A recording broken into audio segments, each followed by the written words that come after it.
बात यह है कि ट्रंप कह रहे हैं कि शहबाज मारे जाते हालत इतनी बुरी थी और शहबाज अपनी जनता को, पाकिस्तान की पब्लिक को झूठ का चूरन चटाते रहे कि भाई पाकिस्तान ने ये कर दिया, वो कर दिया। इस जो प्रोपेगेंडा जो फैलाया गया पाकिस्तान के अंदर, पाकिस्तान के लोगों के बीच, उसको भी तो एक तरीके से ट्रंप का ये बड़ा झटका है। रवि धन्यवाद। जय हिंद शरण वरुणा। देखिए, पाकिस्तान एक रोग स्टेट है और उसको मुंह की खानी पड़ी ऑपरेशन सिंदूर में। ये पूरी विजिबिलिटी के साथ भारत ने पूरे विश्व को दिखाया।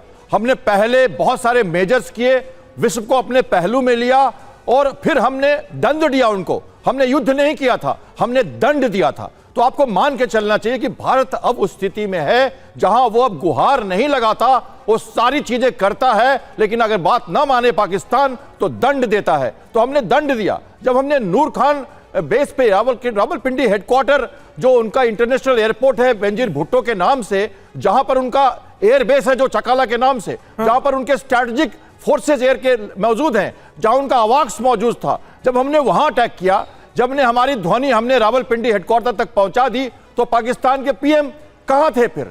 उनको क्या सोचना, उनके मारे जाने का क्या हवाला देना? सबके सब मारे जाते, क्योंकि हमने वो ध्वनि, वो आवाज वहां तक पहुंचा दी थी। और मेरा मानना है कि जो ट्रंप कह रहे हैं वो ये कह रहे हैं कि अगर कोई हिम्मत करते तुम या अगर लड़ाई बढ़ाते तो तुम्हारी जो स्थिति है वो भौगोलिक स्थिति खत्म हो जाती। प्राइम मिनिस्टर नहीं खत्म होते, पाकिस्तान खत्म होता। ये वो बड़ा मैसेज दे रहे हैं आज अपने संसद में, बहुत बड़ा मैसेज है। और ऐसे समय में जब भारत के प्रधानमंत्री ऑल वेदर फ्रेंड इजराइल जा रहे हैं और वहां पर यह मैसेज जा रहा है गूंज के कि इजराइल अब तुम भारत से अपनी दोस्ती मिडिल ईस्ट को संभालने के लिए दो, पाकिस्तान को भारत संभाल लेगा, ये कह रहे हैं वो। ठीक बात है दत्ता जी, मेरे जहन में तो सिर्फ एक सवाल आ रहा है कि अब डोनाल्ड ट्रंप के इस बयान के बाद शहबाज शरीफ पाकिस्तान की आवाम को मुंह कैसे दिखाएंगे? खुद उन्होंने माना था एक बयान में, एक संबोधन में, कि जब नूर खान एयरबेस पर हमला हुआ तो नींद से जागे वो, और उन्हें आर्मी चीफ ने बताया कि नूर खान बेस पर हमला कर दिया है भारत ने। यानी कहीं ना कहीं इस बात का डर तो शहबाज शरीफ को था ऑपरेशन सिंदूर के दौरान कि उन पर भी हमला ना हो जाए, उनकी जान ना चली जाए, तभी तो अमेरिका के सामने गिड़गिड़ाने गया था पाकिस्तान।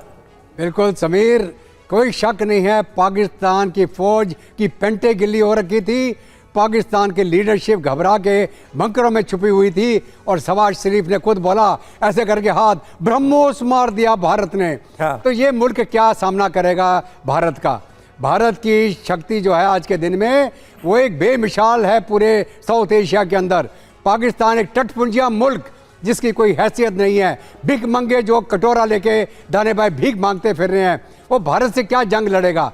भारत दुनिया की चौथी इकोनॉमी, थर्ड इकोनॉमी की तरफ बढ़ रहे हैं। बिल्कुल, भारत एक राइजिंग सुपर पावर है। हर तरीके से भारत दुनिया के विश्व पटल पर भारत उभरता हुआ देश है, एक उभरती हुई शक्ति है, और यह शक्ति युद्ध के मैदान में भी अब साबित हो चुकी है। मनीष झा हमारे साथ तेल अवीव से हमारे सहयोगी जुड़े। मनीष, एक तरीके से ट्रंप का बयान जो है वो भारत की अटैक पावर को अप्रूव भी करता है। मतलब भारत की ताकत इतनी है कि एक देश के प्रधानमंत्री भी सुरक्षित नहीं अगर वो हमसे दुश्मनी करते हैं, हमसे अदावत करते हैं और हमको नुकसान पहुंचाने की कोशिश करते हैं। देखिए, जहाँ तक भारत की ताकत का सवाल है तो मुझे लगता है कि जब ट्रंप को कोई जानता भी नहीं होगा, या शायद तभी ट्रंप एप्स्टीन के पार्टियों में जाते होंगे, उस वक्त अमेरिका के राष्ट्रपति रहे राष्ट्रपति निक्सन को भी पता था कि भारत की क्या ताकत है। जब 1971 में अमेरिका के 7th फ्लीट की परवाह न करते हुए भारत ने बांग्लादेश को क्रिएट किया था, तो ये तो भारत की ताकत है। लेकिन हाँ, ट्रंप है, आज वो कह रहे हैं कि मैंने पाकिस्तान के प्रधानमंत्री को जो है सो बचा लिया, कल वो कुछ भी कह देंगे, कल वो भारत को लेकर कुछ कह सकते हैं, कल वो भारत के प्रधानमंत्री को लेकर कुछ कह देंगे। इसलिए ट्रंप की बातों को बहुत वो उससे होता है कि ना आप खुश होइए ना दुखी होइए। दूसरी बात, एक और भी महत्वपूर्ण बात है कि ट्रंप ऑपरेशन सिंदूर को लेकर दुनिया भर के दावे करते आए हैं, तो वो चाहेंगे कि आज इस दावे के साथ भारत उनके बयानों पर मुहर लगा दे ताकि बाकी दावे भी उनके सही साबित होने लगे। तो ये ट्रंप की बहुत ही स्मार्ट स्ट्रेटेजी हो सकती है, खास करके तब जब कि सुप्रीम कोर्ट के फैसले के बाद भारत ने एक अलग रुख अपनाया है ट्रेड डील को लेकर, और जिसको लेकर इशारों में राष्ट्रपति ट्रंप ने एक तरह से धमकी देने की भी कोशिश की थी कि सुप्रीम कोर्ट के फैसले के बाद कोई भी देश दोबारा से ट्रेड डील को नेगोशिएट ना करे।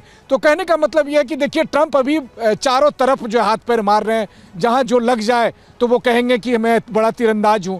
लेकिन इन सब के बीच हाँ, शहबाज शरीफ को तो ट्रंप अपना पिट्ठू मानते हैं। याद करिए 3 दिन पहले बोर्ड ऑफ पीस की मीटिंग हो रही थी और उसने शहबाज शरीफ को कैसे कहा, हाँ भाई चल खड़े हो जाओ तुम। हाँ, उठक बैठक करा रहे थे। तो मान लीजिए, देखिए, जब उसके रहमो करम पर ही शहबाज शरीफ पल रहे हैं जी, हाँ, जब रहमो करम पर ही पल रहे हैं, वो जानते हैं कि आज वो मुनीर को कह देंगे कि चलो मुर्गा बना दो शहबाज शरीफ को, तो मुनीर मुर्गा बना देंगे। तो मुनीर हो, शहबाज शरीफ हो, इन सब की हैसियत ट्रंप के सामने में क्या है। लेकिन हाँ, इसके नाम पर अगर वो चाहता है कि भारत उनके फर्जी दावों को रिकॉग्नाइज कर ले, एक्नॉलेज कर ले, तो वो नहीं होने वाला है। फिलहाल ट्रंप जाने, ट्रंप की अपनी पॉलिसी जाने, लेकिन भारत के अपने जो राष्ट्रीय हित हैं, भारत उसी हिसाब से डिसाइड करता रहेगा।